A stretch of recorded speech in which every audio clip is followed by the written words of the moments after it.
tujuan dari pemantauan proses ini ya juga untuk mengetahui apakah apa yang kita inginkan, jadi kita redesign itu sudah memberikan dampak yang sesuai dengan harapan. Begitu tujuannya dari pemantauan proses. Nah, pemantauan proses ini sebetulnya ada dua tipe. Nah, ini yang Bapak Ibu tolong dipahami bahwa dua tipe ini tidak sama, Pak Bu. Jadi ada dua tipe. Bagaimana caranya kita memantau proses? Memantau proses itu paling mungkin Bapak Ibu harus mengekstrak dari basis data eh, apapun ya. Kalau belum terdigitalisasi, maka ini akan menjadi manual.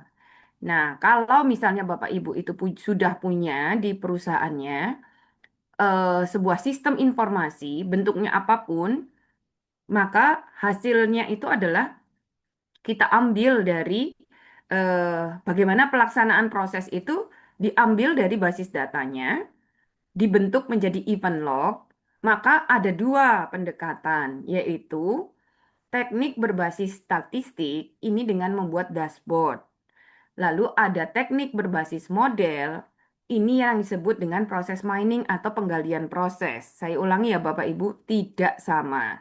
Jadi sering sekali saya menjelaskan begini, lalu dalam UTS saya minta untuk Bapak Ibu membayangkan bagaimana penerapan proses mining di perusahaan Bapak Ibu. Jawabannya adalah perusahaan saya sudah menerapkan proses mining. Ketika dijelaskan ternyata dashboard itu tidak sama Pak Bu. Sama-sama pemantauan proses atau monitoring proses, tapi yang dimaksud dengan proses mining itu adalah yang berbasis model, bukan yang berbasis statistik gitu. Apa bedanya sekarang? Mari kita lihat. Nah, kalau yang berbasis statistik itu kan Bapak Ibu ini mengumpulkan data, lalu dari data yang masa lalu itu kemudian digambarkan ke dalam dashboard. Ada dari Bapak Ibu yang sudah terbiasa dengan dashboard. Jadi di perusahaannya kinerjanya itu sudah ditunjukkan dalam bentuk dashboard. Ada perusahaannya Bapak Ibu yang sudah pakai dashboard? Ya, Pak Inji, bisa dijelaskan tipe dashboardnya apa Pak dan apa yang diamati dari dashboardnya itu? Iya, Bu. Eh, eh, jadi Mbak saya memang sudah mulai digitalisasi ke dashboard. Jadi biasanya kalau yang kita bahas selalu secara harian itu karena saya di manufaktur, jadi akan ada dashboard dari reject biasanya, Bu. Jadi dari produksi harian ada reject. Nah, rejectnya itu data-data tersebut yang dimasukkan ke dalam dashboard. Jadi kita juga bisa lihat history datanya di belakang. Oke, betul, baik. Ada yang lain? Nah, kalau Bapak mengkategorikan, kalau dashboard reject, itu kategorinya adalah dashboard tipe operasional, taktikal, atau strategik, Pak Inji. Operasional sih, Bu. Operasional, betul. Karena untuk kebutuhan sehari-hari. Jadi Pak Bu, saya ulangi, ada dua tipe pemantauan proses. Yang berbasis statistik itu dashboard, yang berbasis model itulah yang akan kita bahas lagi yang disebut dengan proses mining. Itu dulu. Jadi kalau saya minta untuk menjelaskan proses mining, jangan mengatakan bahwa Bapak Ibu sudah menggunakan dashboard. Itu berarti Bapak Ibu belum paham bahwa pemantauan proses itu ada dua, penggalian proses atau proses mining salah satunya. Kita lihat dulu yang dashboard. Semestinya Bapak Ibu sudah paham lah ya yang dashboard ini. Nah, dashboard itu ada tiga, tergantung dari tipe tadi yang saya tanyakan, apa keputusan yang diambil? Nah, kalau keputusannya itu bersifat operasional, jadi apa yang sedang berjalan, itu dashboard operasional. Lalu, dashboard taktis itu mengumpulkan data masa lalu yang sudah terjadi untuk keputusan-keputusan yang taktis. Lalu, historis jangka panjang yang digunakan untuk mengambil keputusan yang sifatnya jangka panjang juga itu disebut dengan dashboard strategis gitu ya Bapak Ibu. Kita lihat contoh-contohnya. Nah, dashboard operasional. Dashboard itu sangat tergantung dengan siapa yang menggunakan dan apa keputusan yang diambil. Bu, Jadi permisi. kalau Bu. ya, Ini belum di slide share oh itu. belum slideshow ya. Iya. Baik. Tadi saya merasa sudah slideshow tapi saya berhentikan ternyata. Baik. Jadi ini tadi saya ulangi. Nah, ini tiga tipenya ya. Operasional, taktis, strategis. Ini tergantung apa? Tergantung pengguna dan keputusan apa yang diambil. Kalau operasional yang menggunakan adalah pekerja proses atau aktor atau partisipan proses dan sampai ke level manajer operasional. Nah, apa keputusan yang biasanya diambil untuk deteksi?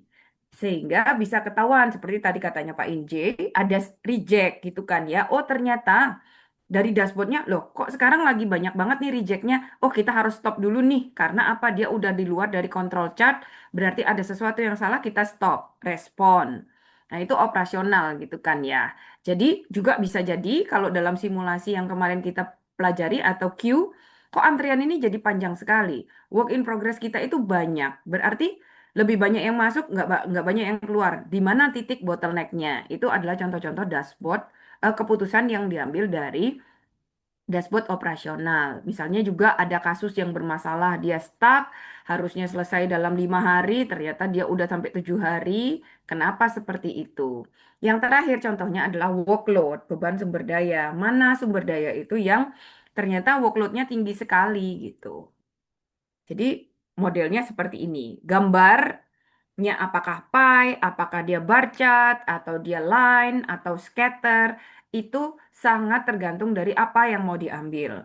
Keputusan yang diambil. Kalau ini dengan cepat untuk menunjukkan proporsi. Gitu kan ya. Kalau line itu lebih mudah untuk menunjukkan tren. Batang itu apa? Ada seninya sendiri membuat dashboard Bapak Ibu. Nah, lalu taktis sekarang. Kalau taktis, itu dia sudah naik levelnya sedikit. Siapa yang menggunakan dashboard taktis? Pemilik proses atau manajer.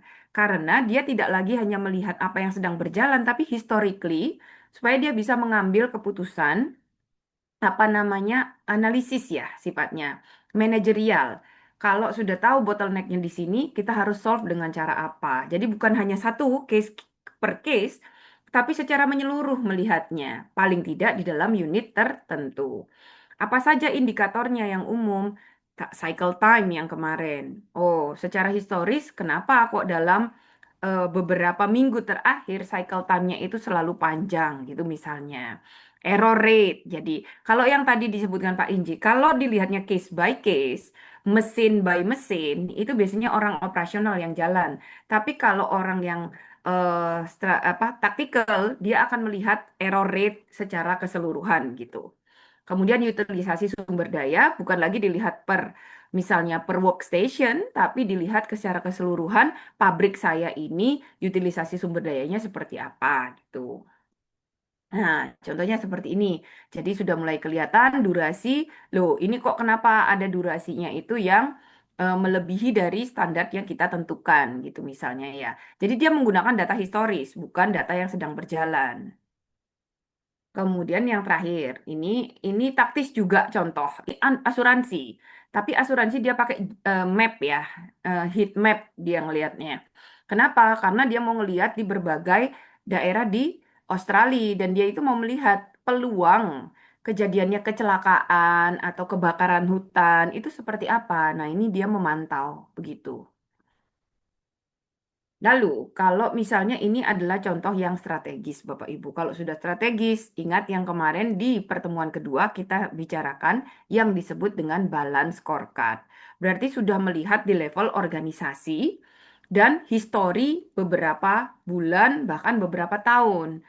Nah, kalau Bapak Ibu lihat KPI-nya di sini, ini sudah KPI yang sifatnya akumulatif ya Bapak Ibu, bukan satu orang, satu unit, tapi dia itu sudah compound. Compound itu digabung dari berbagai ukuran. Makanya kadangkala kesulitan dalam memantau proses itu karena datanya datang dari mana-mana gitu. Sebagai contoh ini. Prosesnya itu mengelola pemadaman tidak terencana.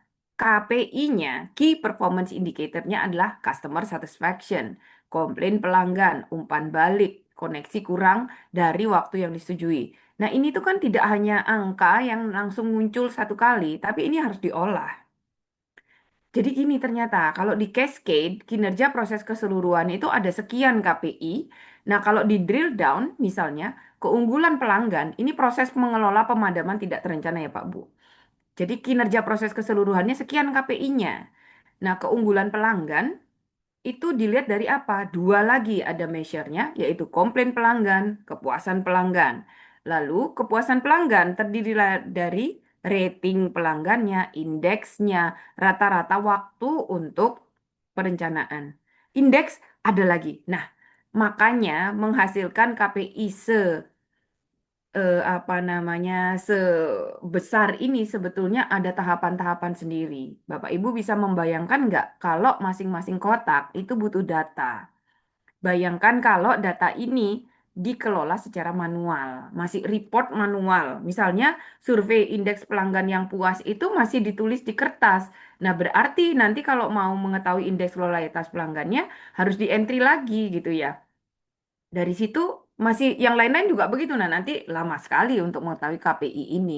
Sehingga banyak orang yang invest, organisasi ya, invest untuk mengotomasikan itu. Minimal langsung dipasang di proses-proses yang sedang berjalan.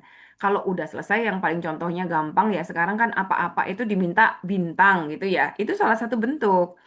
Saya juga sering menerima survei. Ya, kita misalnya habis memperbaiki handphone gitu ya. Begitu kita selesai memperbaiki handphonenya, dia langsung kirim, minta tolong di rating. Nah, itu sudah salah satu bentuk otomasinya. Berapa rate-nya yang mengisi? Nggak tahu sih, tapi kan intinya tidak secara manual lagi gitu. Paling tidak peluangnya akan lebih tinggi daripada Bapak Ibu meminta untuk mengisi secara manual. Intinya, sampai dapat KPI secara keseluruhan ini tidak serta-merta, harus dikumpulkan. Makanya seringkali kalau di akhir tahun kita itu akan apa namanya kehabisan waktu ketika harus mengisi scorecard karena masih mencari-cari lagi. Kemarin berapa ya? Terus baru di entry dan seterusnya dan seterusnya.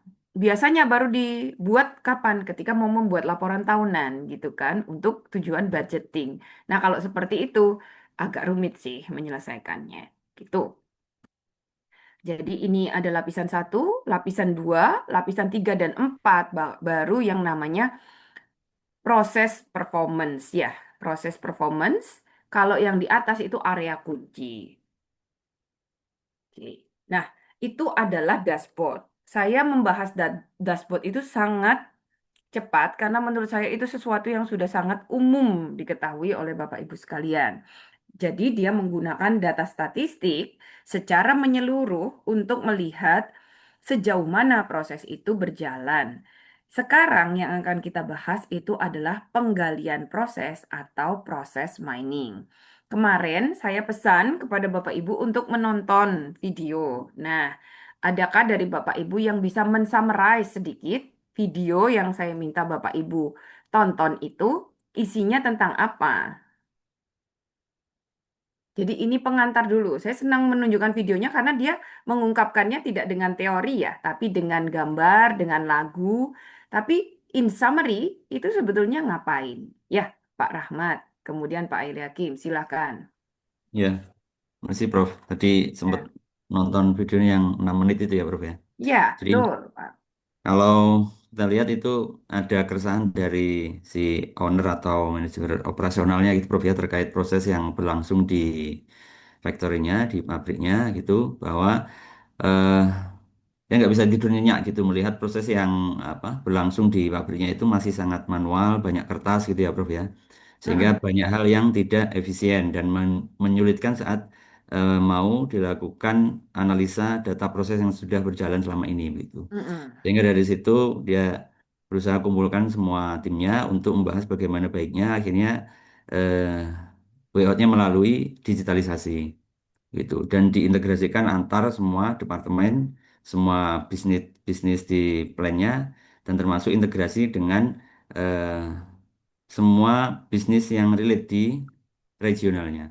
Mungkin begitu, Prof, secara singkat. Baik, itu bagian pertamanya kalau saya melihat ya. Silakan Pak Aili Hakim bisa menambahkan bagian berikutnya. Terima kasih atas kesempatannya, Prof. Mm-mm. Oke, saya lower hand.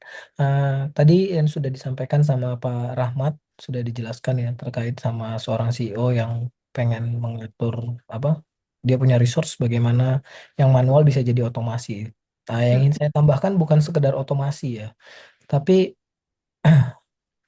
di video tersebut kita melihat bahwa titik poinnya adalah data. Jadi semua terkait sama berdasarkan data yang ada gitu. Jadi proses bisnis yang ada di perusahaan tersebut bukan sekedar merubah yang dari manual menjadi otomasi, tapi juga dia melihat transparansi dari data tersebut. Sehingga di dalam transparansi itu dia bisa melihat seperti apa sebenarnya proses pekerjaan ini berlangsung gitu. Jadi dia juga bisa menilai dan memperbaiki. Nah, nilai efisiensinya dia save billion tadi. Kalau saya lihat di menit keempat apa kelima itu dia save billion uang dari transparansi data tersebut. Dengan adanya transparansi data tersebut, dia juga bisa menciptakan peluang dari yang lain gitu untuk mendapatkan peluang pekerjaan dari yang lain. Kalau dari tambahan dari saya seperti itu, Prof. Terima kasih. Baik, terima kasih. Terakhir, Pak Adi. Siap, izin Prof. Sebenarnya sudah cukup lengkap, cuma di videonya itu saya ada satu bagian yang cukup ini, Bu, cukup langsung kebayang, oh proses mining tuh ini. Mm-mm. Satu kalimatnya itu tentang kalau semua proses itu ada footprintnya, kenapa nggak kita ikuti gitu. Hmm. Itu jadi langsung kebayang, oh proses mining tuh kayak gini-gini. Baru mungkin lebih setelah dari kalimat itu muncul, baru makin terjelaskan ternyata proses mining itu menyederhanakan apa proses dari seluruh banyak bisnis proses atau bisnis unit apapun dari vendor atau apapun ke dalam satu dashboard yang mungkin bisa mereka satu tampilan mungkin bisa mereka ambil keputusan di sana gitu sih Bu. Baik. Nah, sebetulnya pain points-nya sudah tertangkap oleh apa yang disampaikan oleh Pak Rahmat, Pak Eliakim, tapi how-nya yang belum Bapak Ibu tangkap. Pak Adi tadi mulai menangkap bahwa pain points-nya adalah kalau Bapak Ibu ini adalah seorang manajer atau masih sebagai seorang pekerja pun di lapangan, ketika ditanya, bagaimana sih prosesnya Bapak Ibu itu berjalan? Bagus apa enggak? Di mana kita bisa improve? Seringkali itu tuh tidak bisa tergambar. Kenapa? Karena Bapak Ibu ini menjalankan pekerjaan yang itu-itu saja, ya kan? Task tertentu yang Bapak Ibu jalankan sehingga tidak tahu endingnya itu nanti bagus apa enggak. Karena kita mengerjakan satu bagian saja. Yang lain, task yang lain itu dikerjakan oleh bagian lain. Sehingga perspektif kita itu tidak end to end. Hanya parsial. Bisa dibayangkan kalau semuanya itu manual, masih berbasis kertas. Satu orang mengerjakan ini selesai, dipindah ke sana, nanti kertas ini nyampe di mana belum tentu juga kita tahu. Sehingga kalau dibayangkan di akhir itu ada si customer, customer ini bisa jadi nunggu, kita tidak tahu dia itu ada di mana. Oke, itu yang ekstrim. Tapi anggaplah customer tahu, cuman waktunya kok tidak pernah cocok. Ya, janjinya 3 hari. Tapi kok waktunya nyampe bisa sampai 7 hari, 8 hari. Di mana letak kelemahannya, Pak Bu? Kadangkala kita tidak tahu. Maka disitulah pentingnya. Kalau dashboard, dia akan melihat seluruh data. Bapak Ibu itu akan lihat misalnya proses. Tentukan dulu KPI-nya. KPI dari proses order to cash. Order itu kan order to cash kan dari orang itu menaruh order sampai dia membayar gitu ya. Itu butuh berapa lama? Itu didashboardkan. Makanya berbasis statistik. Tapi penggalian proses atau proses mining tidak. Dia akan mentrace yang tadi dibilang itu footprint. Footprintnya itu digital. Nah, mari kita masuk sekarang bagaimana caranya melakukan itu. Nah, jadi penggalian proses Pak Bu atau proses mining tidak sama dengan data mining. Itu saya tekankan dulu. Dia menggunakan pola pikir yang sama, tapi caranya tidak sama. Data mining itu data, pure data. Bapak Ibu punya data penjualan, taruh satu kolom penjualan untuk A, misalnya satu receipt yang paling gampang bisa dibayangkan dalam data mining adalah apa? Market basket analysis, ya kan? Jadi kalau Bapak Ibu itu punya struk belanjanya setiap pelanggan itu dikumpulkan, pelanggan satu dia beli apa saja, pelanggan dua dia beli apa saja, kan data aja. Lalu dari sana mau dicari pelanggan yang membeli A, ini kan association rule ya, pelanggan yang membeli A cenderung juga membeli B. Jadi dalam satu basket kecenderungannya seperti itu. Dia tidak melihat apa urutan dari pelaksanaan proses. Jadi beda sekali data mining dengan proses mining itu dulu. Kemudian apa sih proses mining itu?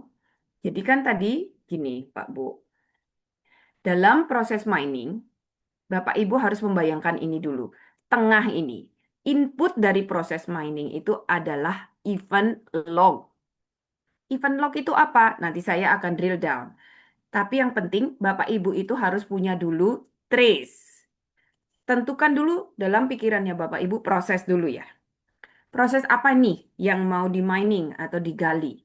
Kalau belum ada prosesnya nanti Bapak Ibu confuse. Sekarang Bapak Ibu tolong pikirkan karena ini tugasnya nanti untuk saya menggiring Bapak Ibu ini semakin pas dalam menjawab UTS-nya nanti. Bapak Ibu bekerja di bagian apa? Jadi itu yang paling familiar kan? Prosesnya apa? Gitu ya. Kalau berpikir proses, Bapak Ibu harus memikirkan apa yang lewat case-nya. Maka anggaplah prosesnya yang Bapak Ibu ambil. Oh sebentar, saya punya contoh-contoh proses. Bentar. Jadi saya ambil yang ada contoh prosesnya aja. Biar tidak ngelambiar nanti, tidak terbayang. Ini contoh proses Pak Bu. Proses is everywhere. Coba sih Bapak Ibu bisa mengasosiasikan nggak pekerjaan Bapak Ibu ke salah satu proses ini.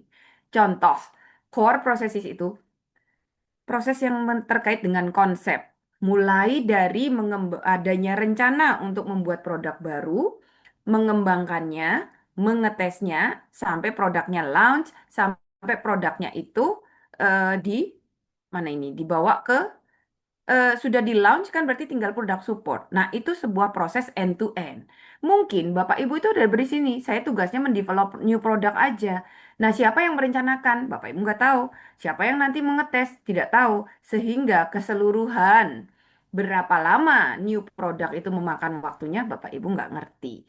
Kalau manajernya komplain, gimana sih kamu mau nge-launch produk janjinya waktunya akan sampai 1 bulan, tapi kok kamu lebih dari 1 bulan? Nah, Bapak Ibu ya nggak tahu loh, saya nggak ngerti wong saya ngerjakannya cuman bagian developnya kok. Siapa tahu yang lemah adalah tes, siapa tahu yang lemah adalah launch, siapa tahu yang lemah adalah produk support gitu ya. Yang lain apa? Kalau sudah ada barang baru, kita mau mencari peluang pasar. Siapa marketnya, develop offering, develop marketnya, dan seterusnya, dan seterusnya. Kalau yang di eh, bagian produksi, itu kan pasti ini, forecast dulu, plan supply material, schedule production, execute schedule, manage inventory. Nah, seperti ini, Pak Bu, pikirkan dulu, ya, supaya nanti ditugas tidak kemana-mana. Lalu, setelah punya pikiran saya berada dalam proses end to end apa, pikirkan case-nya, Pak Bu. Setiap bagian ini case-nya beda-beda. Kalau plan new product yang bagian konsep, ini berarti case-nya adalah rencana produk itu. Sampai rencana produk itu berubah menjadi produk yang sudah di-launch dan support. Jadi itu yang mengalir. Dalam mungkin kalau konsep yang bagian atas ini, plan new product itu tidak akan sebanyak order. Kan tidak sering perusahaan itu membuat produk baru.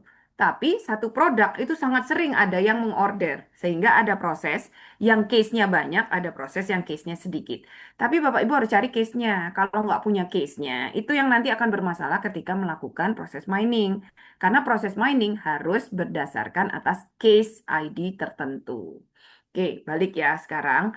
Kita bayangkan dulu ada proses yang Bapak Ibu itu mau gali. Seperti apa sih proses itu berjalan? Kalau saya kemudian tanya sama Bapak Ibu, tahu nggak sih Bapak Ibu itu sebetulnya trace-nya, anggaplah bukan digital ya, tapi trace record dari aktivitas atau proses bisnis end to end-nya di perusahaan Bapak Ibu itu traceable nggak? Kelihatan apa nggak? Ada nggak yang bisa bilang bahwa bisa Bu, saya yakin saya dapat datanya. Most likely enggak. Walaupun perusahaan sebesar apapun, ya, at least di Indonesia, sudah menggunakan software secanggih apapun, mau bilang merek yang 3 huruf itu, belum tentu Bapak Ibu bisa mendapatkan datanya end to end.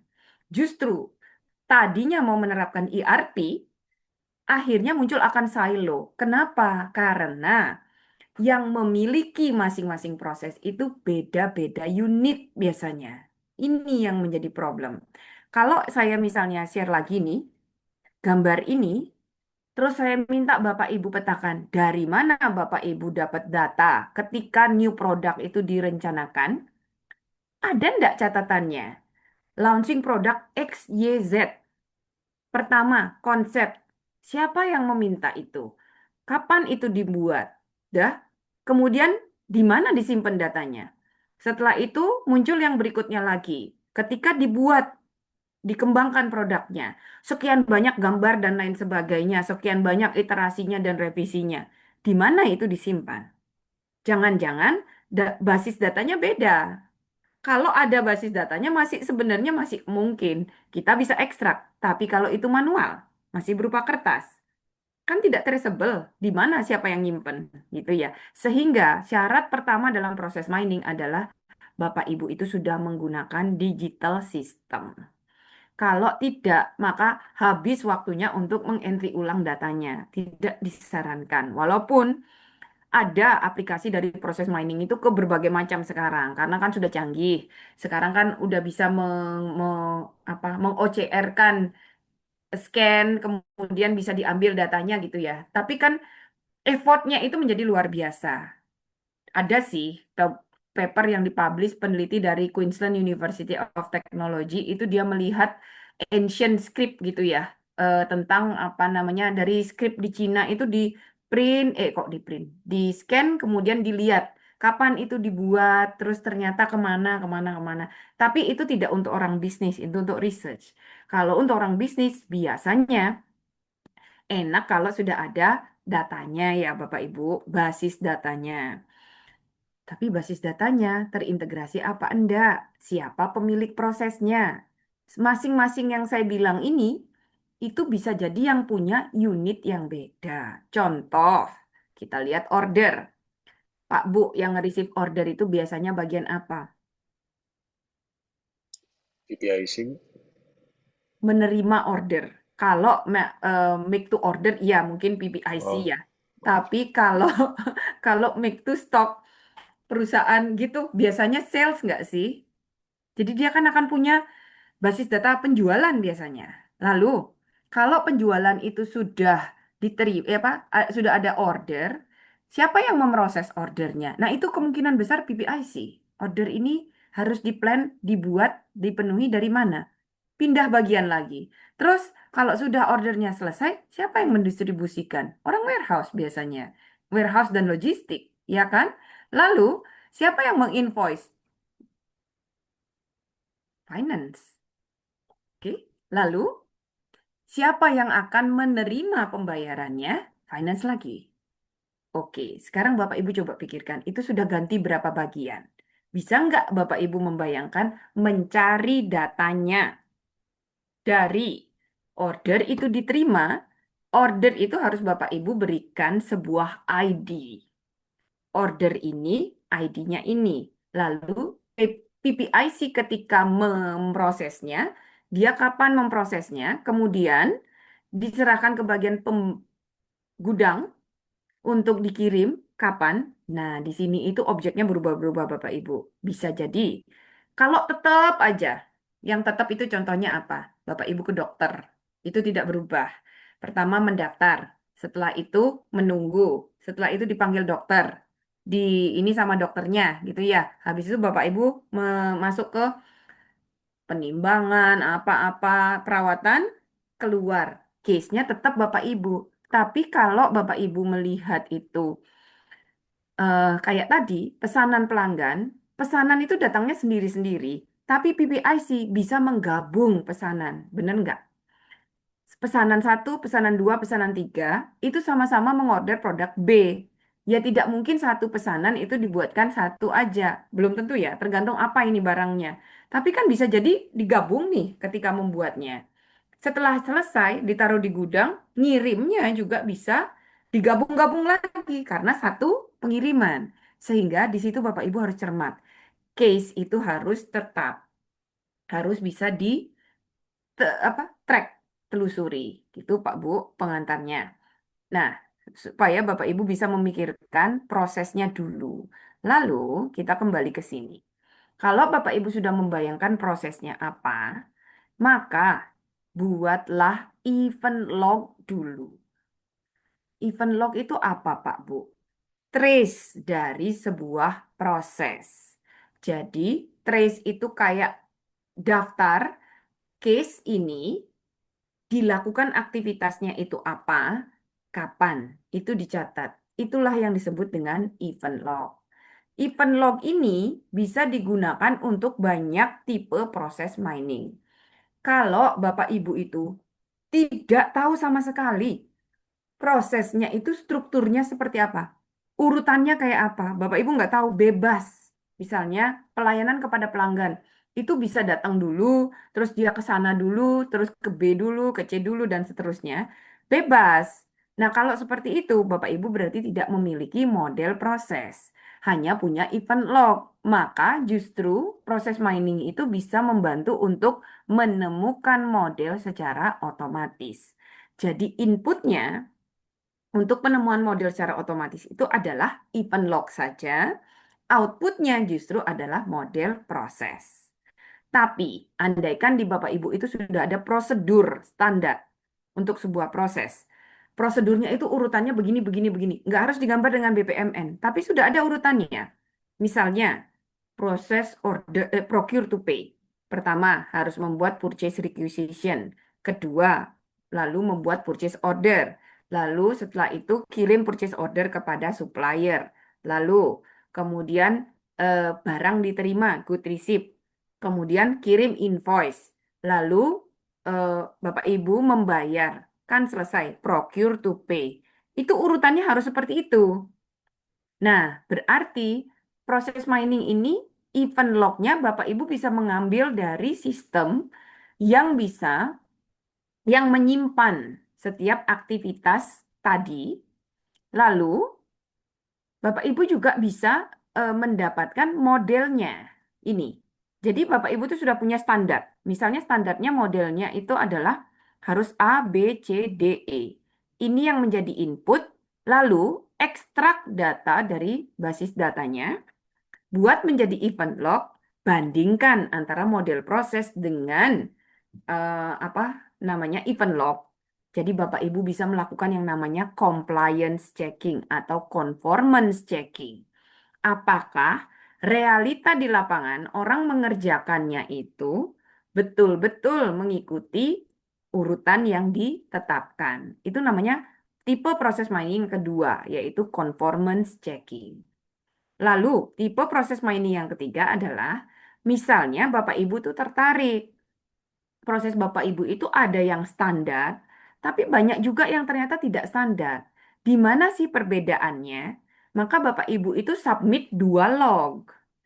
Log yang pertama itu untuk proses bisnis yang standar. Yang kedua itu adalah ketika prosesnya itu tidak standar. Dua-duanya diinputkan, maka proses mining akan menghasilkan analisis of varian atau varian analisis. Jadi dia bisa membandingkan dua log itu bedanya di mana. Gunanya untuk apa? Oh, untuk mengetahui di titik manakah proses itu masih standar. Kalau prosesnya standar, Bapak Ibu bisa fokus pada proses yang standar itu, orangnya bisa orang yang generalis di situ, itu misalnya. Tapi ketika task yang B dan C ini beda ternyata, maka Bapak Ibu tidak bisa menggabungkan dia. Harus dipisah misalnya. Jadi varian analisis itu adalah tipe ketiga dari proses mining. Inputnya dua, event log atau lebih, luarannya berupa daftar di mana perbedaan antara event log yang kedua event log itu. Lalu proses mining yang keempat adalah ini performance improvement atau performance enhancement ini. Kinerja performance mining. Apa inputnya? Satu, modelnya, kedua, kejadiannya atau event lognya. Event log dan model dimasukkan, luarannya tapi berbeda dengan yang tadi. Kalau luarannya yang compliance itu adalah list perbedaan. Kalau yang penambangan kinerja ini bagaimana mengimprove. Jadi kalau yang sekarang kelihatan bahwa rata-rata prosesnya itu adalah 7 hari, Bapak Ibu kemudian bisa melakukan mining untuk melihat kira-kira bagaimana mengimprove supaya dia turun jadi 5 hari gitu. Kalau simulasi, dia tidak melihat dengan Bapak Ibu yang harus menginputkan. Kalau dengan proses mining ini, yang performance mining, Bapak Ibu akan mendapatkan rekomendasi justru di sini yang bisa menurunkan waktu. Oke. Jadi banyak value dari proses mining itu. Tetapi syaratnya inputnya harus ada, yaitu event log. Mari kita lihat dulu event log ini isinya apa. Isinya seperti ini, Bapak Ibu. Nah, event log akan berbeda-beda tergantung dengan proses bisnisnya yang Bapak Ibu akan ambil. Makanya tadi saya minta berpikir dulu, prosesnya apa? Lalu Bapak Ibu harus punya bayangan, proses ini aktivitasnya apa saja?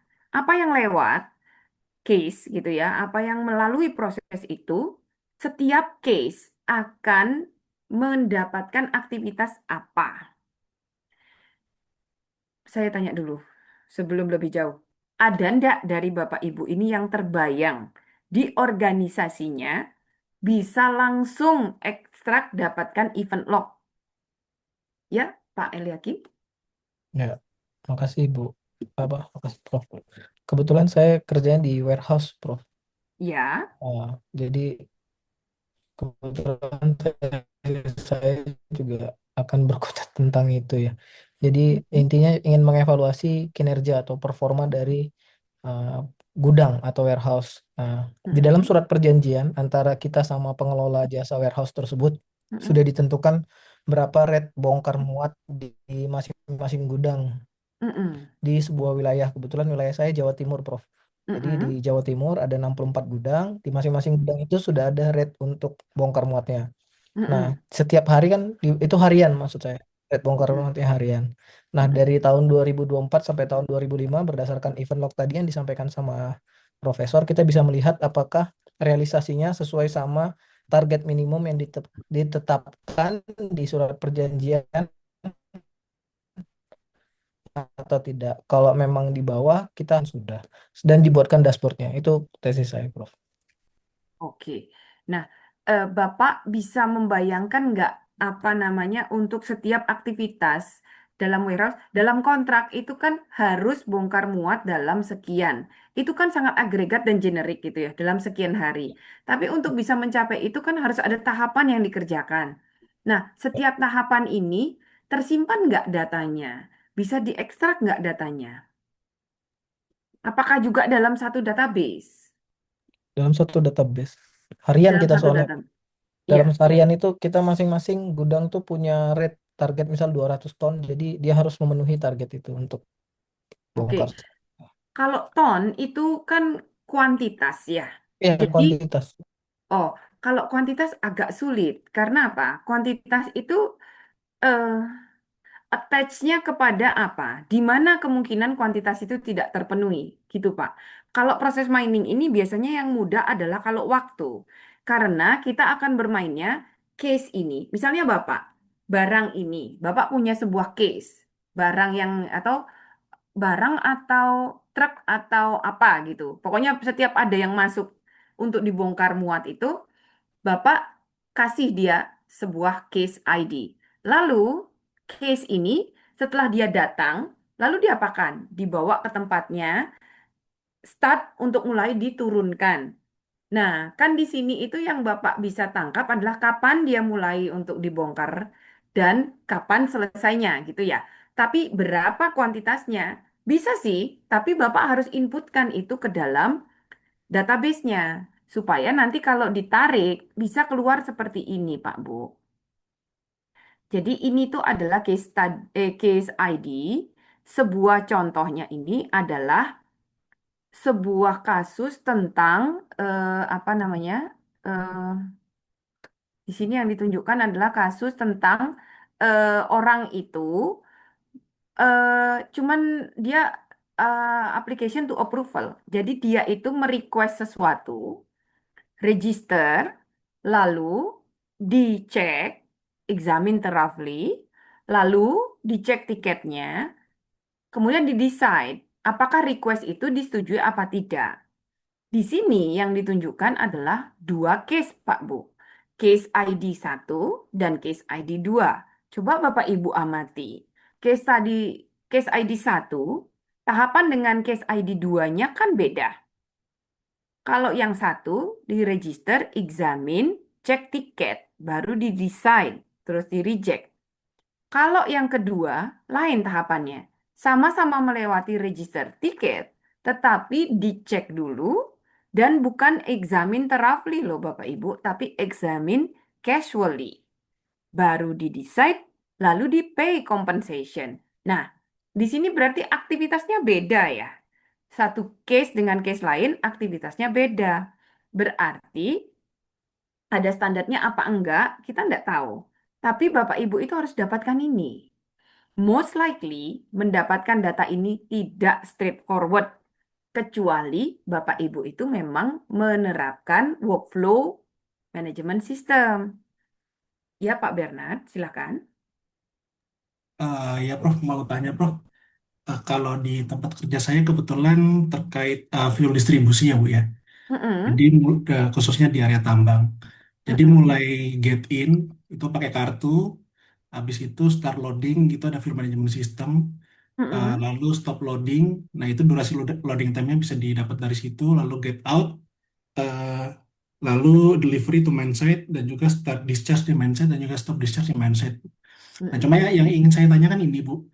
Jadi untuk standarisasi waktu atau lead time setiap proses ini agak rumit lah bisa dibilang Bu. Karena ada beberapa parameter yang mempengaruhi Bu.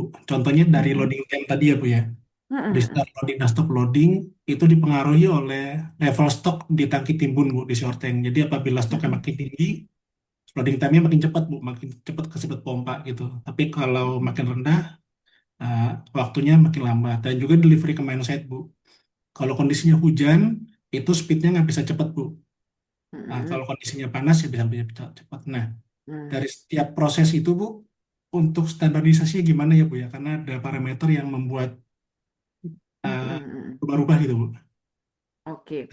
Kalau itu sih sebetulnya eh, menurut saya pendekatannya bukan dengan menggunakan proses mining ya Pak ya. Karena yang justru Bapak pengen tahu itu bisa sih, asal semua data itu lengkap ya Pak ya. Lengkapnya itu begini. Kalau hasilnya Bapak itu, apa kasusnya yang Bapak ceritakan, Bapak harus bermain di atribut. Jadi seharusnya sambil jalan saya jelaskan ya Pak Bernard. Jadi pertama itu ada case ID dulu. Satu itu harus dari start sampai end. Misal Pak Bernard mengambil adalah apa ini kalau gitu? Apa yang Bapak harus handle yang dari awal sampai akhir gitu? eh Tadi apa namanya pemindahan minyak gitu, bukan? Itu harian atau ada case penugasan? Kalau kayak misalnya tadi yang diceritakan oleh Pak Eliakim, saya bisa membayangkan kalau itu beliau harus menghandle untuk satu klien. Satu hari ada sekian klien yang minta dibongkar muat gitu ya. Satu klien ini kan bisa kita lihat dia datang, kemudian dia diproses, dia selesai diproses. Tapi kalau Bapak itu dia itu karena petrol, continuous ya, Iya, betul, Bu. Jadi kita ada PO, itu, terus-menerus. ya, PO per periode. Namun saat ini sih terus-menerus, Bu. Nah, setiap periode itu ada beberapa customer. Dalam periode first half misalnya, dalam 2 minggu itu customer A minta sekian juta liter, B sekian juta liter, nah itu kita atur Bu distribusinya Bu setiap hari. Oh, kalau itu Bapak bisa start dan end-nya ada ya. Jadi ya bisa aja dianggap per customer itu. Bisa. Jadi yang ini ID-nya adalah customer. Bapak misalnya menangkapnya adalah customernya itu misalnya Bapak kayak case ID kan satu. Berarti activity pertamanya apa? Dia mulai di tadi itu ya, di eh, Di pompa get, gitu ya. di get in dulu Bu ya. Get in.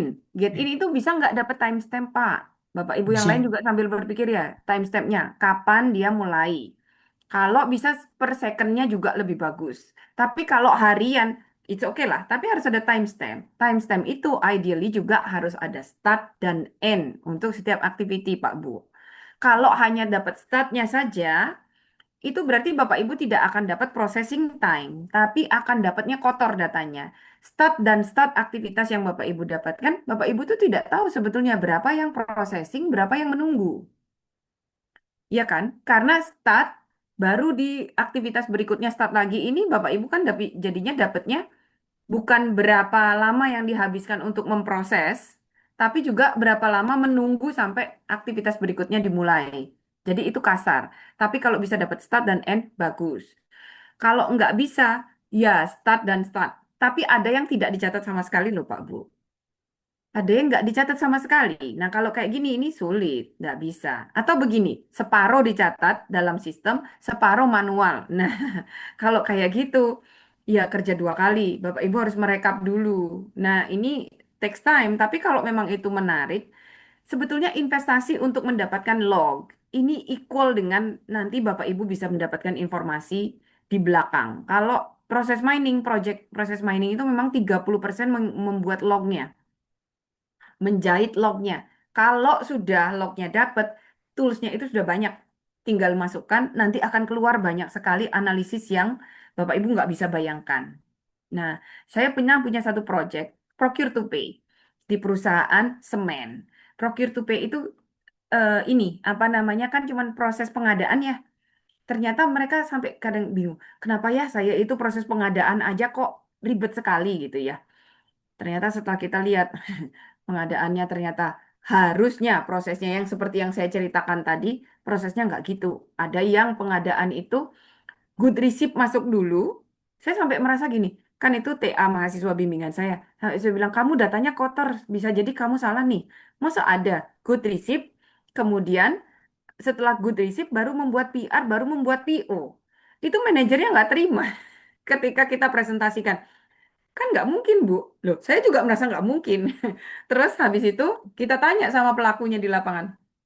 Jawabannya ini yang mencengangkan. Katanya, kan boleh kalau kita itu urgent. Karena kalau urgent harus cepet nih. Kita juga udah kenal sama suppliernya, tahu sama tahu. Nggak perlu pakai PR, pakai PO. Udah, langsung aja telepon, ini urgent. Datang, terima hari ini juga. Langsung diterima. Kalau gitu kan sebetulnya sudah cukup ya, bisa explain bahwa ini adalah expedite order gitu. Yang saya herankan kenapa setelah itu dibuat PR dan PO-nya, kan jadi kebalik.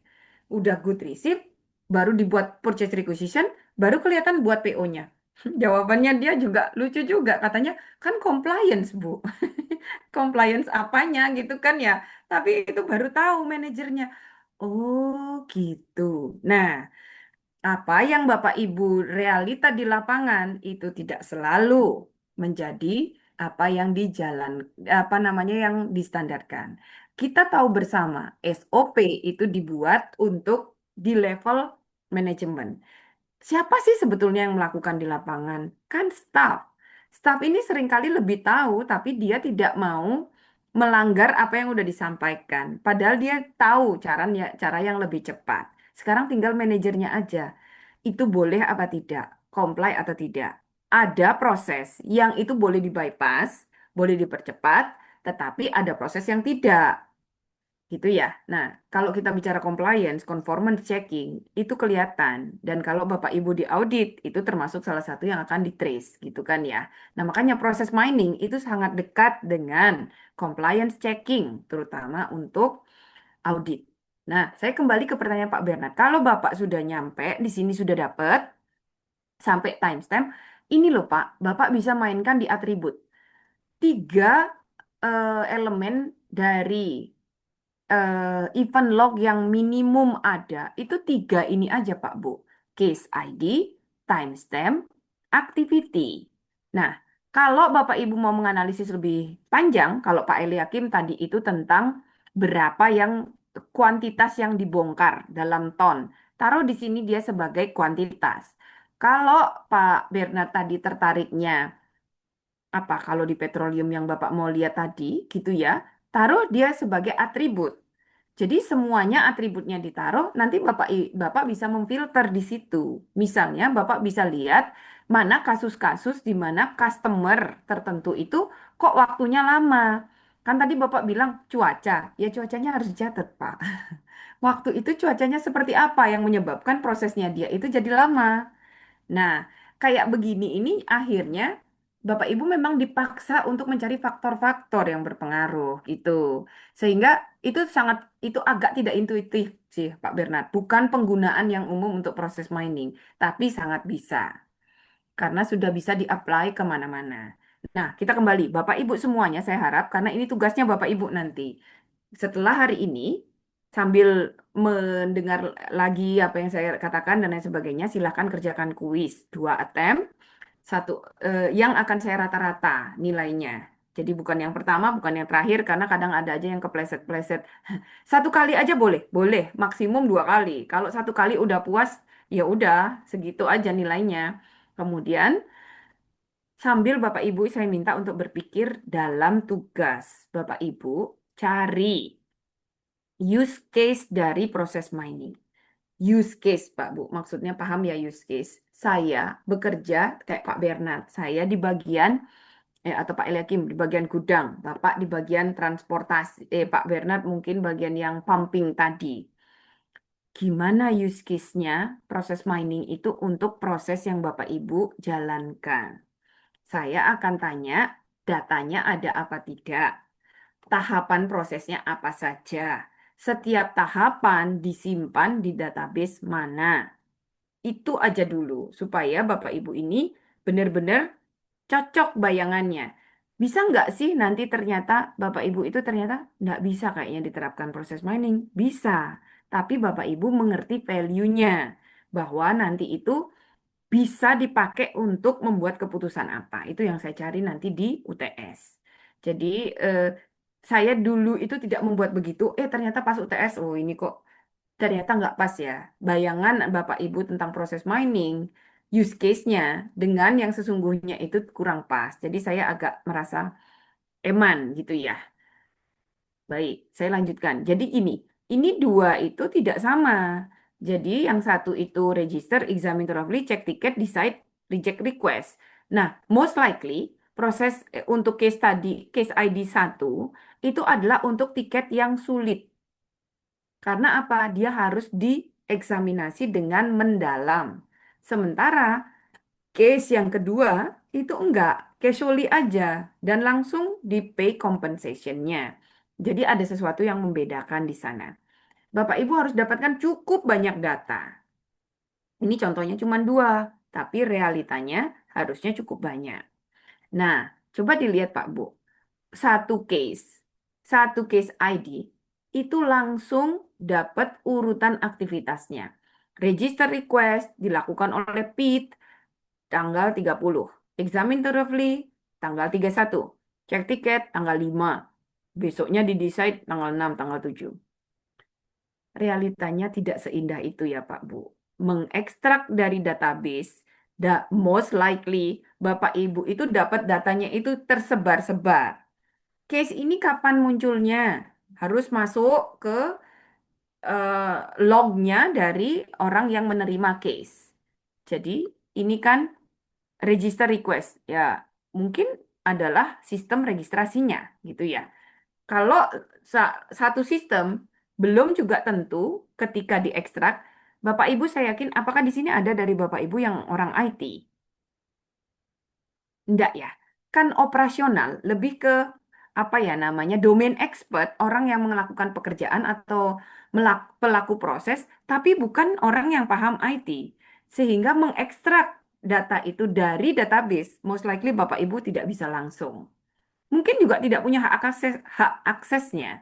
Sehingga mendapatkan datanya itu harus bicara dengan orang IT. Tolong ekstrakkan untuk setiap case ini kapan dia diregister. Timestamp-nya keluarkan. Biasanya itu bukan ke bawah seperti ini, tapi ke kanan, Pak Bu. Jadi kalau minta ngekstrakkan sama orang IT, dia akan turunkan ke bawah kolom itu nama case-nya atau nomor tiketnya. Nomor tiket ini, registernya kapan, timestamp-nya kapan. Terus dicek kapan, timestamp-nya kapan gitu. Jadinya ke kanan. Makanya Bapak Ibu harus melakukan pre-processing. Menstrukturisasi data Karena syarat dari proses mining itu adalah satu case keseluruhan aktivitasnya itu urut ke bawah.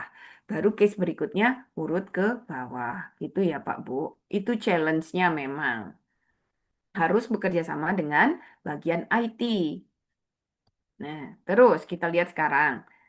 Format tidak usah khawatir. Kalau sekarang, kalau dulu proses mining itu Bapak Ibu harus mentransfer ke dalam format XML. Sekarang semua tools seperti nanti yang akan dipresentasikan minggu depan oleh Purnima dari Celonis itu pokoknya pakai Celonis itu Bapak Ibu mau pakai CSV formatnya langsung upload bisa langsung terbaca, langsung keluar hasilnya.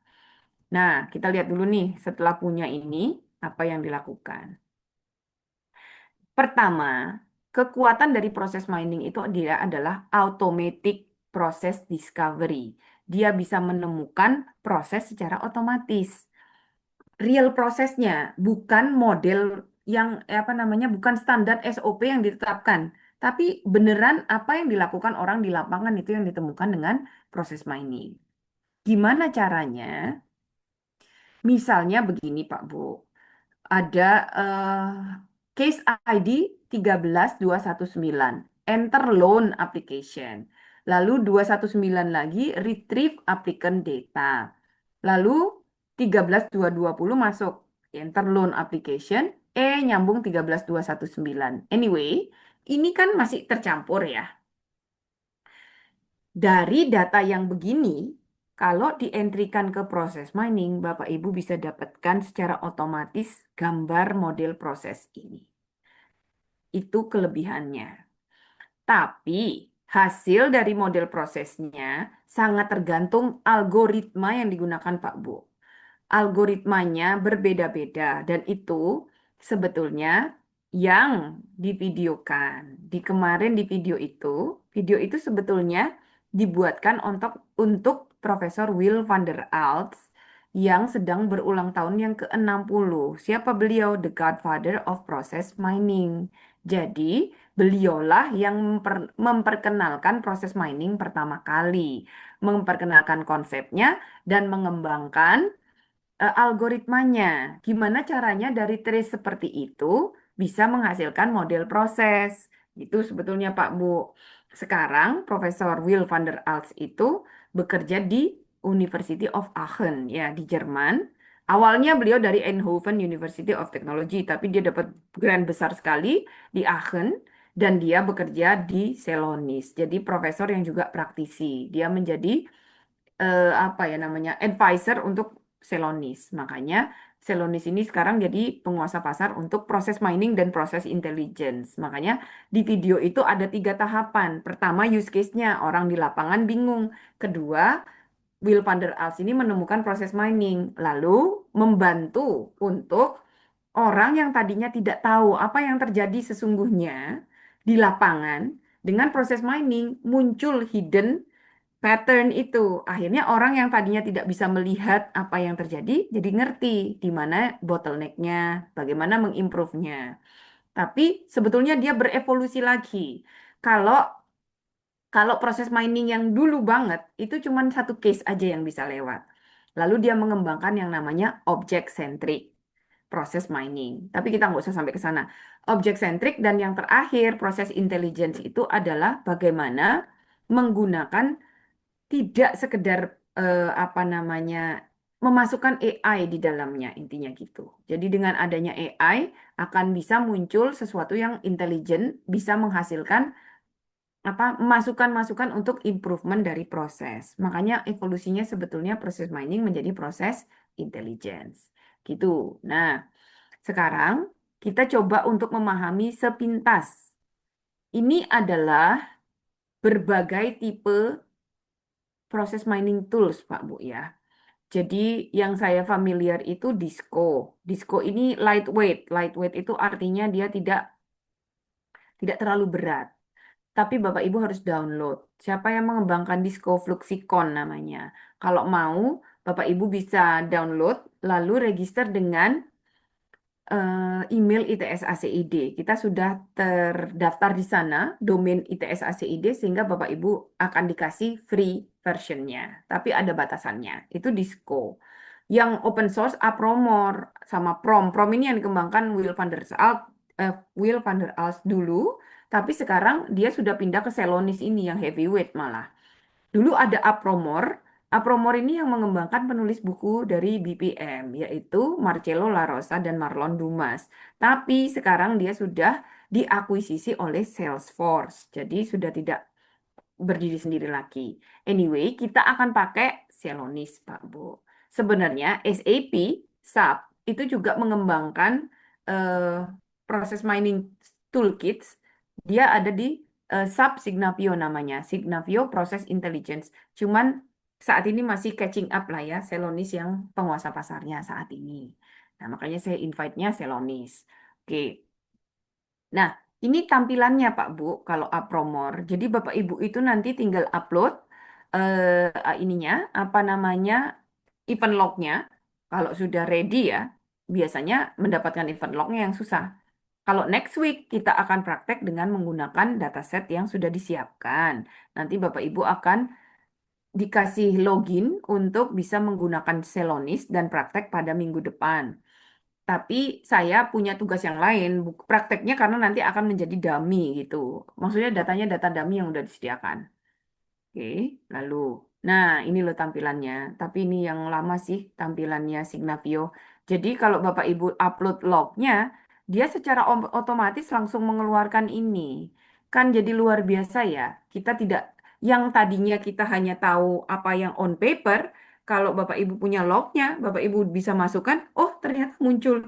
Ternyata di situ kok ada kayak gitu ya. Bisa seperti itu, analisisnya bisa sangat macam-macam gitu. Ini Disco.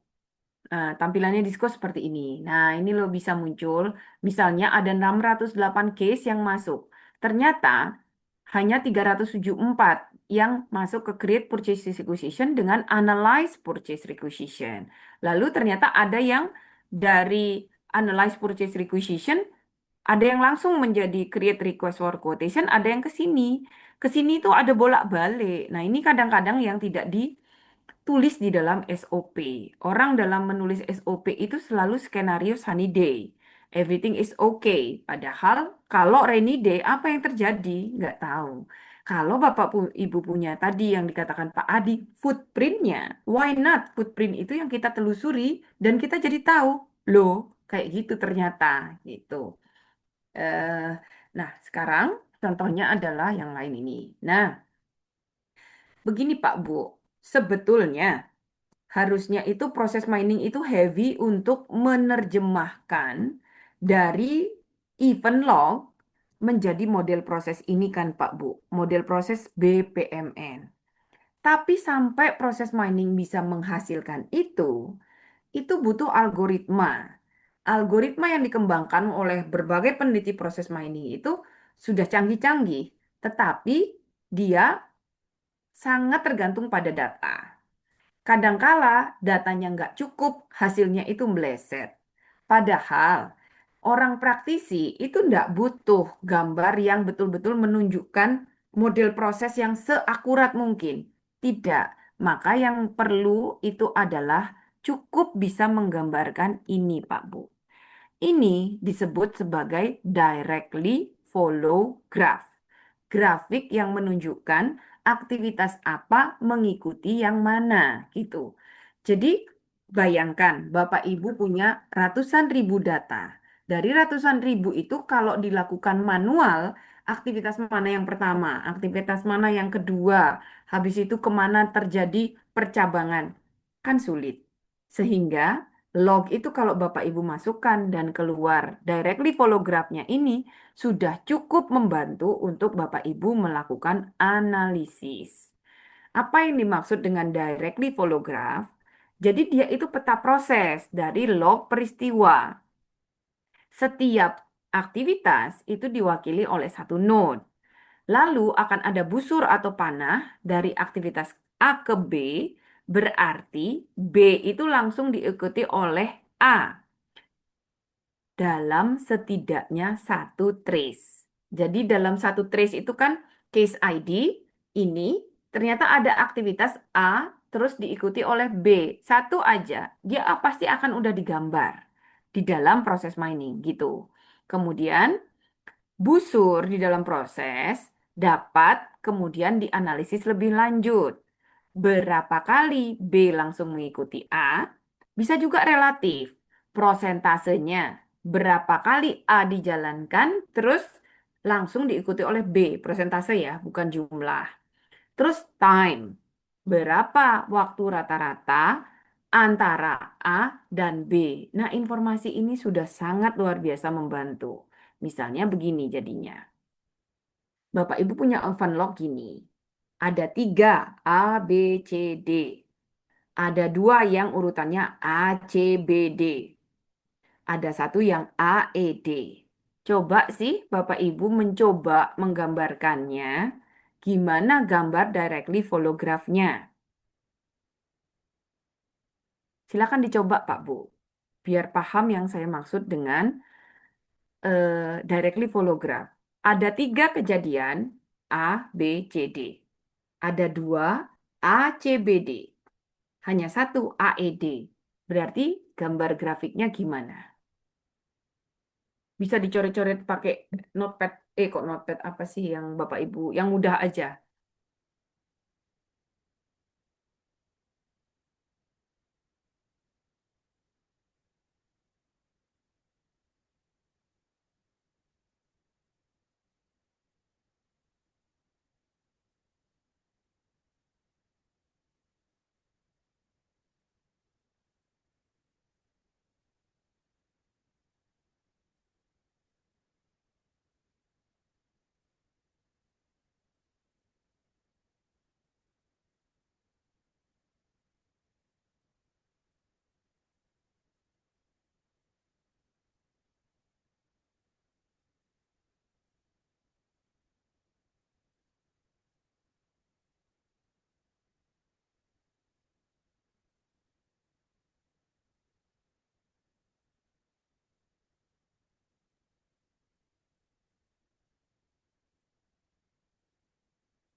Ada yang sudah Bapak Ibu?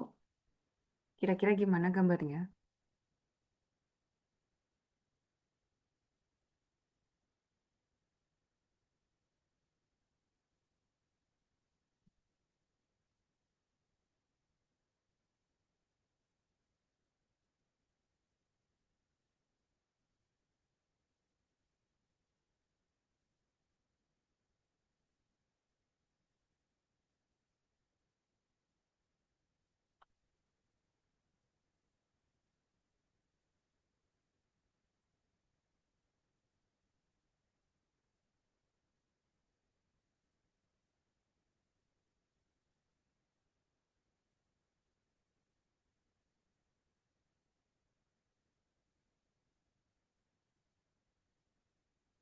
Ada yang mau share Pak Bu?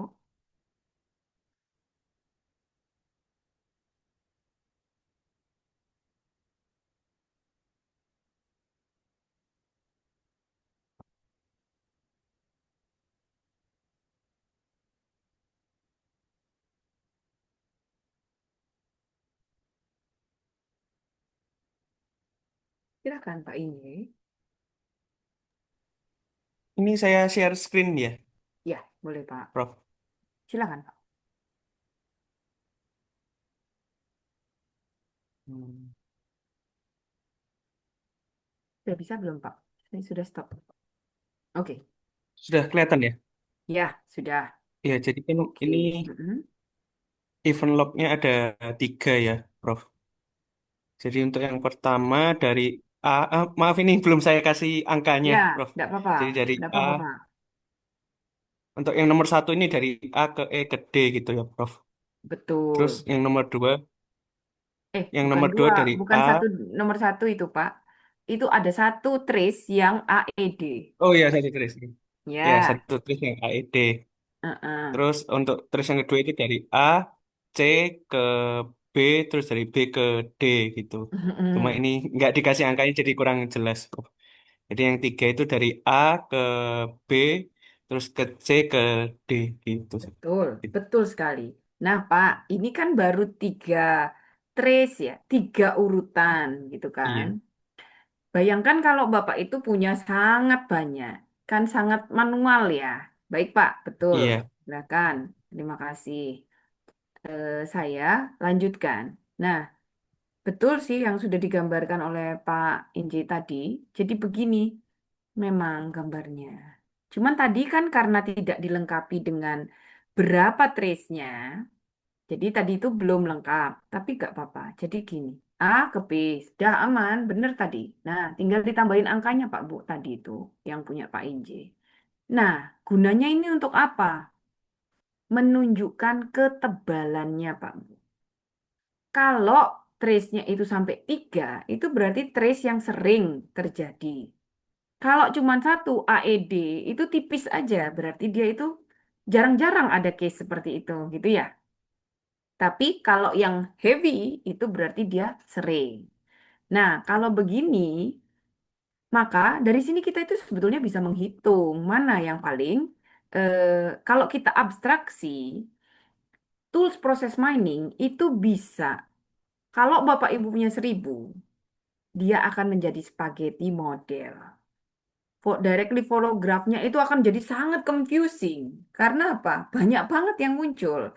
Sehingga analisis kita itu kan menjadi sulit. Maka kemampuan dari tools proses mining itu adalah dia bisa mengabstraksi Bapak Ibu. Menyembunyikan trace-trace atau pad yang jarang. Dia hanya munculkan pad-pad yang memenuhi syarat tertentu. Misalnya Bapak Ibu kepingin yang 80% dilewati. Nah, itu ditampilkan. Nah, itu namanya Bapak Ibu itu namanya zoom in dan zoom out. Dia bisa digeret untuk menampilkan 100% path, 100% eh, node. Semua aktivitas ditampilkan. Semua pad ditampilkan. Kalau kayak gitu spaghetti sih biasanya. Kalau Bapak Ibu itu prosesnya tidak terstruktur. Nah, kalau kayak gitu, kita nggak bisa menganalisis sehingga bisa kita turunkan. Kita hanya mau yang 80%. Berarti yang jarang-jarang banget, tidak nyampe 80%, itu kita sembunyikan.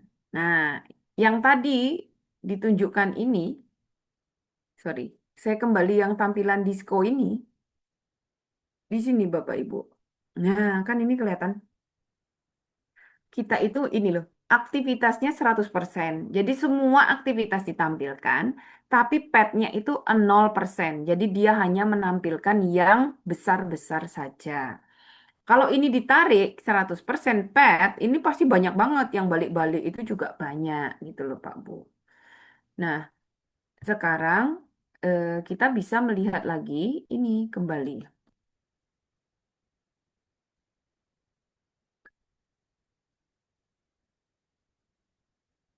Jadi dari sini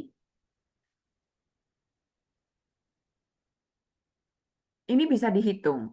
Supaya kompleksitas log dari real world itu tidak terlalu besar, peta proses ini sering dilakukan dengan dua operasi. Abstraksi peta proses, jadi hanya menampilkan aktivitas yang paling sering, dan tampilkan hanya busur yang paling sering. Kemudian, Bapak Ibu itu juga bisa memfilter, itu kelebihannya di proses mining. Misalnya, yang mau Bapak Ibu tampilkan itu adalah jejak yang memenuhi syarat tertentu saja. Misal, saya interested hanya kepada kasus-kasus yang normal. Normal itu berarti dia selesai dalam periode waktu tertentu, potong yang di luar dari waktu tertentu itu. Jadi yang Bapak Ibu lihat hanya yang normal saja. Atau bisa juga dengan performance. Bisa dengan urutan. Tadi mana aktivitas yang urutannya normal A, B, C, D. Saya nggak mau yang A, D, E tadi. itu juga bisa difilter. Dengan begitu, kita bisa drill down terhadap kejadian di dunia nyata itu untuk mengambil keputusan. Nah, ini contoh yang disebut dengan spaghetti proses. Apa maksudnya ini? Ya ini kalau directly holografnya itu ditunjukkan 100% Bapak Ibu. Nah kalau kayak gini kan apa yang mau kita ambil? Nggak bisa ya gitu. Nah ini sudah contoh dengan Celonis nih. Kita semakin nggak ngerti apa yang terjadi. Tapi moral of the story-nya berarti bab prosesnya kalau sampai munculnya begini itu berarti proses yang sangat-sangat tidak terstruktur. Orang itu bisa semau-maunya sendiri geraknya. Kapan sih ada proses kayak gitu? Banyak, Pak, Bu. Misalnya, kalau mengekstrak bagaimana Bapak Ibu mengundangkan LMS Moodle Classroom saya. Bisa jadi bervariasi banget. Pak Eliakim pertama ngeklik ini terus kemana. Terus habis itu lihat video dulu, terus berhenti. Terus Pak Bernard bisa jadi nggak pernah lihat video, terus langsung cuman ikut kuis. Ada, jadi itu kan tidak bisa saya atur ya. Saya juga nggak bisa menstandarkan. Yang parah adalah kalau ada dari Bapak Ibu itu yang tidak pernah masuk classroom, nggak mungkin sih, karena saya ada kuis gitu. Tapi dulu pernah ada kejadiannya. Saya itu punya classroom untuk mahasiswa S1, ada anak yang sama sekali tidak pernah masuk. Dia hanya masuk kalau dia mau mengupload tugas. Nah, kalau itu kan proses yang tidak terstruktur. Tapi kalau proses dengan menggunakan SAP misalnya, munculnya kayak gini. Nah, itu Bapak Ibu perlu tanda tanya sih. Kok bisa proses yang harusnya urutannya kayak gini, dia variasinya sangat besar. Most likely karena Bapak Ibu tidak tahu sesuatu. Misalnya, Bapak Ibu selalu mengasumsikan bahwa kalau dicek itu selalu semuanya akan baik-baik aja. Realitanya kan enggak. Bisa jadi setelah cek, dia akan balik lagi. Balik lagi itu kan harus recheck lagi. Kan berarti dia ada loop di situ. Gitu ya. Nah, kalau ada loop, berapa kali loopnya ini terjadi, kita nggak tahu gitu. Belum lagi ada yang ucul di tengah-tengah. Misalnya setelah proses ini nggak dilanjutkan. Jadi dia berhenti di situ, tidak sampai end. Nah, itu yang saya maksud dengan hidden ini, hidden pattern ya. Pola-pola yang tidak secara kasat mata bisa kita bayangkan. Di situ sih kelebihannya proses mining. Sehingga saya sudah sejak tahun berapa itu membimbing mahasiswa MMT yang menggunakan proses mining gitu. Dan sebenarnya challenge nomor satunya itu memang digital trace-nya ya, event log-nya. Tapi juga karena beliau-beliaunya kadang-kadang juga gini, oh iya ya ternyata kayak gini ya. Nah, itu ternyata tidak terbayang gitu. Walaupun sudah sehari-hari dikerjakan, ternyata ada kasus-kasus yang memang tidak terbayangkan. Nih. Nah, ini contohnya Pak Bu. Setelah tadi yang spaghetti ini direduksi menjadi 90% abstraksi node-nya, jadi 10% node itu dibuang, panahnya 98%. Nah, kayak gini kan enak Pak Bu. Coba sih dicari apa yang menarik dari sini. Ini loh, proses start gitu ya. Dia create application, submitted. Tapi Bapak Ibu lihat nih, proses start itu 31.509. Tapi yang kemudian sampai submitted itu 20.000. Ada sekitar 10.000. Itu yang nggak muncul di sini. Kenapa? Ya berarti dia melipir kemana-mana gitu. Dia itu nggak langsung datang ke submitted ini gitu. Apalagi kalau dilihat ke bawah ini, jumlahnya sudah jauh berkurang. Yang start 31.000, ternyata ada yang pending di sini. Ini juga dari validate application ke bawah ke A validating, balik lagi ke sini. Nah, kayak gitu-gitu sih Bapak Ibu. Yang akan kita bisa lihat dari proses mining. Banyak, nanti Bapak Ibu bisa lihat pada saat nanti kita praktek. Nah, filtering itu ada beberapa jenis ya. 4 filter yang umum digunakan pada event log. Kejadian. Jadi kita ingin mempertahankan hanya peristiwa yang memenuhi kondisi tertentu. Misalnya, hanya yang kita lihat itu hanya yang membuat pesanan pembelian aja. Atau hanya jejak yang berisi peristiwa tertentu. Misalnya, kita tertarik sama gimana sih asal muasalnya kenapa orang itu membatalkan. Jadi kita pengen tahu yang mengandung proses aktivitas batalkan pesanan. Jadi yang tidak dibatalkan nggak kita lihat. Berarti bisa kita filter gitu. Itu dengan sangat mudah. Kalau Bapak Ibu kemudian terpikir gini, kayak gini nih kan sama aja dengan query. Enggak, Bapak Ibu. Kalau Bapak Ibu mengquery di database, Bapak Ibu itu harus punya kayak semacam hipotesis kan, apa yang mau diambil terhadap apa. Nah, itu tuh belum tentu muncul. Kalau dengan proses mining kita ini bermain-main dengan, oh kayak kalau saya begini kan ternyata gini. Kalau saya lihat 90% begini, filter seperti ini gitu. Filter kinerja juga bisa. Jadi, pertahankan trace yang memiliki durasi di atas atau di bawah nilai yang Bapak Ibu berikan.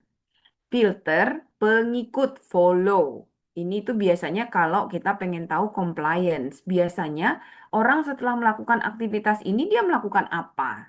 Jadi kita pengen tahu aktivitas A yang diikuti dengan B.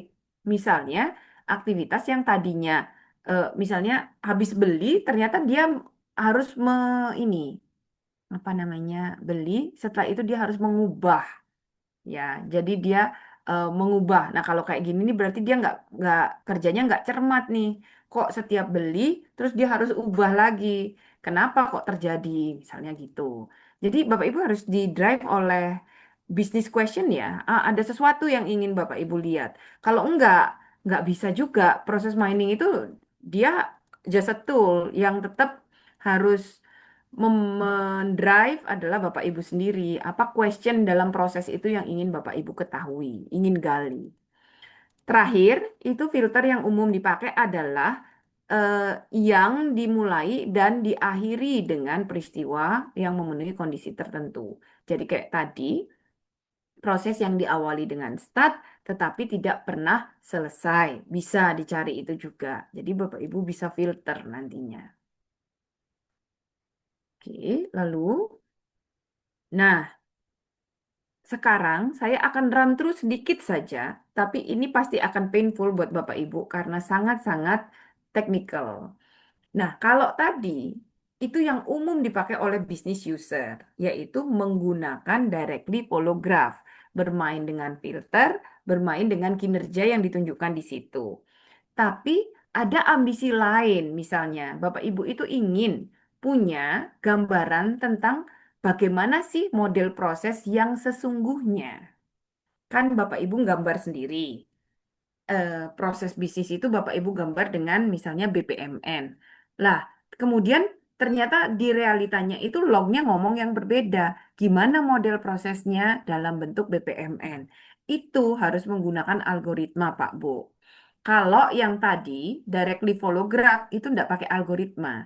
Dia kan simply menyambungkan. Kalau A diikutin, kalau A terus ada ke B, udah gambar. B terus ke C, gambar gitu. Kan cuman gitu aja dia kalau yang tadi. Kalau yang mau membuat model proses, oh berat Bapak Ibu. Ini adalah beberapa contoh algoritmanya, yaitu alpha miner, heuristic miner, inductive miner, dan structured miner. Alpha miner itu contohnya begini. Nah, jadi dia pakai ini namanya algoritma ya. Jadi dia ada petunjuk tertentu untuk membuat gambar model prosesnya. Jadi kalau direct succession, kalau EX lalu diikutin Y, jadi atau only if case X itu directly followed by Y, gitu misalnya. Itu direct succession namanya. Jadi Y itu selalu mengikuti X. Causality itu jika X selalu mengikuti Y, tapi Y tidak pernah mengikuti X. Itu namanya causality. Dia punya beberapa rule ini. Lalu paralel gambarnya kayak gini. Ini dia pakai apa ya istilahnya kalau gini notasi ya. Jadi paralel itu kalau X pernah diikuti oleh Y dan Y pernah diikuti oleh X. Kalau kayak gitu itu berarti paralel. Unrelated itu kalau X itu tidak pernah mengikuti Y, Y tidak pernah mengikuti X. Jadi case 1 contohnya kayak begini. Nah, case 1, case 2, kemudian keluar kayak gini kan, apa namanya, yang tadi saya kasih, trace-nya itu A, B, C, D, A, C, B, D, lalu E, F. Nah, ini kan digambarkan A, lalu diikuti oleh B. dibuat begini. A juga pernah diikuti oleh C, dibuat begini. B diikuti C, dan seterusnya. Dari sini dia bisa melihat bahwa BC dan CB itu paralel. Karena ada kejadiannya B itu mengikuti C, lalu C itu pernah mengikuti B. Dah, B dan C ini berarti paralel. Lalu A selalu mengikuti B, tapi B itu tidak pernah mendahului A. Salah. A selalu diikuti oleh B, tapi B tidak pernah mendahului A. Berarti gambarnya gini notasinya. Demikian juga A, C. Lalu B, D, dan seterusnya. Dari sini dia lalu membuat gambar model proses. Oh, sebentar Pak Bu.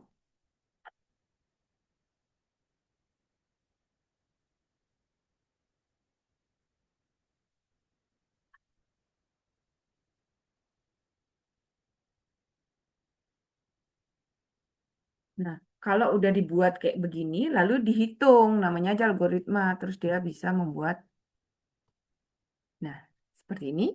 Unrelated tidak ada ya, semuanya itu saling terkait. Dah, jadi dihitunglah sebuah tuple ini ternyata A, B, C, D, sorry, ini event lognya. A, B, C, D itu muncul 3 kali. A, C, B, D muncul 2 kali. A, E, D cuma 1 kali. Dari situ dihitung. Oh, berarti dari L1 itu bisa ditemukan hubungan yang direct succession itu AB, AC, AE, dan seterusnya. Kalau yang causality, AB, AC, AE, seterusnya. Lalu yang saling tidak berhubungan, seperti ini. Kemudian yang ini tadi kalau dia yang paralel. Dari situ diterjemahkan menjadi sebuah footprint gini ya. Ternyata A dan A ya ini pasti tidak boleh. Dia tidak boleh saling related ya. Tapi A ke B itu pernah muncul 1 kali. Oke. Dari situ. Nah, gambarnya ini pertama dengan alpha algorithm itu kalau A mengikuti B, A mengikuti C, tapi B itu paralel dengan C, jadi gambarnya gini. Terus tambahin lagi, ternyata B dan C itu juga paralel ke D, maka muncul gambar ini juga. Kemudian karena itu B dan C-nya paralel, jadi seperti ini. Singkat ceritanya begitu. Nah, tapi alpha minor itu tidak bisa untuk mengikuti yang self loop. Dia nggak bisa menemukan kalau B terus balik lagi ke B. Itu tidak pernah bisa. Atau C mengikuti B dan B mengikuti C. Ini kan paralel dikatakan. Tapi tidak pernah terjadi balik lagi ke loopnya. Berarti ada beberapa bagian dalam alpha minor itu yang tidak bisa menggambarkan kalau lognya seperti itu, maka model prosesnya tidak akan akurat gitu kalau pakai alpha minor. Maka muncullah algoritma lain, yaitu heuristic minor. Nanti dia cara menghitungnya beda lagi, Pak Bu. Nah, ini loh yang saya bilang heavy sekali. Jadi dia menghitung dependensinya seperti ini dulu, baru kemudian dia menggambar. Nah, jadi sebetulnya yang bagian itu tuh saya skip. Bapak Ibu mungkin sebagai praktisi tidak terlalu tertarik untuk bagaimana menghasilkan algoritma yang seakurat mungkin. Tapi bagaimana membuat business decision berdasarkan proses mining, begitu ya. Sehingga itu saya skip tidak terlalu banyak. Nah, metode penemuan karena apa? Nanti kalau mau menggunakan berbagai algoritma tadi, mau alfa, heuristik, induktif, Bapak Ibu harus menghitung keempatnya ini. Apakah metode yang Bapak Ibu pakai itu bisa membuatnya menjadi sederhana. Jadi dia itu tidak menghasilkan model proses yang terlalu kompleks. Tetapi di sisi lain dia juga presisi. Jadi presisi itu jangan sampai sesuatu yang tidak ada di dalam lognya jadi muncul di dalam model prosesnya. Itu juga tidak boleh. Lalu fitness, artinya seberapa jejak yang ada pada log itu bisa terwakili dalam model prosesnya. Kemudian generalisasi. Jadi jangan sampai apa namanya dia jejak prosesnya itu justru tidak dimasukkan dalam log gitu. Nah, ini ada ukurannya sendiri-sendiri dan itu cukup complicated sebetulnya. Nah, kita maunya Bapak Ibu ini punya log. Lalu ini Bapak Ibu itu punya proses. Proses ini kan tidak semuanya tertangkap dalam log. Berarti itu sudah ada kelemahan tersendiri. Karena lognya itu bisa jadi sedikit gitu ya. Tidak semua proses terwakili. Lalu ada model di sini. Kalau semua yang ada dalam log, kalau ada beberapa bagian dalam log itu yang tidak terwakili di dalam model, berarti dia kurang presisi. Karena apa? Ada bagian di sini itu yang apa? Sorry, sorry, maaf. Kalau yang kurang presisi itu ini, kurang fitness itu yang sini Pak Bu. Jadi modelnya itu cuma mengcapture sekian lognya. Ada sekian dari log yang tidak terwakili di model, berarti fitnessnya kurang. Kalau ini modelnya itu terlalu gede, padahal lognya itu segini, ada sekian area ini yang tidak apa namanya tidak ada di dalam log. Berarti kan dia nggak presisi, dia terlalu generik gitu. Terus log modelnya itu tidak bisa mengcover keseluruhan dari proses. Kalau itu sih kurang generalisasi gitu ya Pak Bu. Nah, ini contoh induktif minor gitu kan, beberapa hasil dari induktif minor gitu. Nah, kemudian kalau induktif minor ini hasilnya kan rada aneh gitu ya, karena dia kok jadi balik ke sini gitu. Kalau yang structured minor itu sudah ditata yang tadi menjadi lebih bagus. Nah, ini yang dipakai oleh Pak Promor kalau tidak salah. Jadi perangnya berbagai tools proses mining itu adalah kemampuan untuk dari log bisa menghasilkan sebuah model yang bagus, fit, presisi, tapi juga simple, tapi juga generalizable. Nah, challenge itu menjadi sangat berat, gitu ya.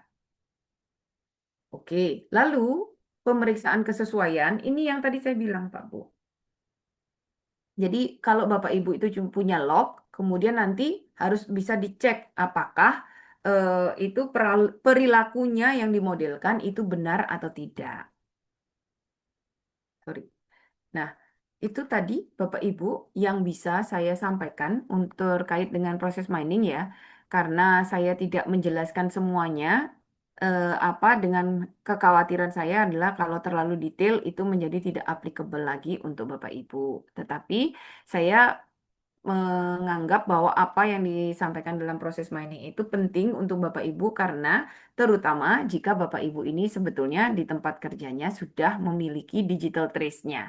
Jadi terlepas dari bisa mengambil, mengekstrak, menstrukturisasi, tapi starting point-nya yang pertama ada dulu. Karena yang terjadi adalah Bapak Ibu itu punya digital trace, tapi digital trace itu tidak pernah dianalisis. Nah, ini agak disayangkan karena data is the new oil. Kalau Bapak Ibu bisa memanfaatkan itu, maka keputusan itu menjadi lebih data driven daripada intuition based. Tapi saya tahu bahwa challenge dari proses mining itu juga besar. Maka satu yang akan saya sampaikan dalam UTS itu saya ingin Bapak Ibu merefleksikan dan itu di start dari tugas yang akan saya berikan dan harus dikumpulkan minggu depan. Itu mencicil ya Pak Bu, supaya mencicil apa yang akan Bapak Ibu taruh di UTS mulai minggu depan Bapak Ibu sudah bisa merefleksikan. Nanti saya upload, belum saya masukkan di dalam classroom saat ini. Cukup Bapak Ibu apa namanya mendengarkan kembali atau kalau sudah ready bisa di attempt. Cukup sebetulnya dengan apa yang saya sampaikan hari ini. Kalau Bapak Ibu memang pay attention, sudah cukup untuk mengattempt kuisnya. Besok itu akan saya upload ininya, apa tugas yang harus dikumpulkan next week. Lalu next week tetap perkuliahan seperti biasa, tapi saya akan ditemani oleh guest lecture, yaitu Purnima Dal. Beliau orang India. Dia Head of Celonis untuk Southeast Asia, Asia Pasifik sepertinya. Dan akan ada satu organisasi yang akan menceritakan success story mereka terkait implementasi proses mining. Sehingga saya harap Bapak Ibu menjadi komplit ininya, apa namanya, pengetahuannya. Minggu depan juga akan saya buka terkait dengan, jadi Purnima akan masuk 90 menit, maka 10 menit akan saya habiskan untuk menjelaskan UTS-nya Bapak Ibu sekalian. Begitu? Bapak Ibu, apa ada yang ingin disampaikan dulu sebelum saya close? Prof, berarti kuisnya itu minggu depan ya, Prof ya, sebelum kuis. Sudah saya Atau buka, Pak, sudah? kuisnya. Terima kasih, Sudah Prof. saya buka. Jadi ada 2 kali attempt maksimum. Kalau Bapak cuma attempt 1 kali juga cukup. Kuisnya saya open sampai dengan sebelum perkuliahan minggu depan sampai jam 6 kalau nggak salah tadi saya setnya. Jadi Bapak Ibu masih ada waktu. Karena ada yang nggak masuk juga hari ini. Saya tadi ya Pak Fajar tadi bilangnya. Bukan Pak Fajar Fajri, Pak Fajar satunya. Sudah izin kalau nggak masuk. Jadi minta tolong yang merecord hari ini bisa di-share juga ke teman-teman lain yang belum hadir. Sehingga masih bisa dikerjakan sampai minggu depan Pak Eliakim. Tetapi karena saya ada tugas juga, tolong diatur waktunya. Kapan mengerjakan kuis dan kapan untuk menyiapkan tugas. Tugasnya nggak panjang kok. Saya tadi yang seperti saya bilang tadi, pilih satu proses yang Bapak Ibu sangat kuasai gitu ya. Lalu bisa nggak dibayangkan step-stepnya apa, trace-nya itu terekam di mana, lalu berikan contoh seperti apa, case ID, apa namanya, apakah Bapak Ibu bisa mendapatkan trace untuk case tersebut, untuk proses itu. Itu contohnya ininya. Karena supaya saya yakin Bapak Ibu sudah punya gambaran. Kalau tahun-tahun sebelumnya nggak saya begitukan, ternyata pas UTS yang dikasih tahu ke saya itu dashboard. Padahal bukan, maksud saya. Karena menjawabnya, apakah sudah menerapkan proses mining? Sudah. Coba berikan contoh use case-nya. Dashboard. Dan itu salah gitu Pak Bu. Baik, jika demikian tidak ada lagi yang ingin ditanyakan oleh Bapak Ibu, saya akhiri malam ini sampai berjumpa minggu depan dengan berbagai pesan yang tadi sudah saya sampaikan. Mudah-mudahan Pak El yakin merekod, jadi kalau ada yang tanya bisa disampaikan ulang ya Pak. Terima kasih, selamat malam, saya akhiri. Malam. Terima kasih, Terima Prof. kasih, Terima Ya, kasih, Prof. Prof. saya Ada akhiri. yang dorong. Ya.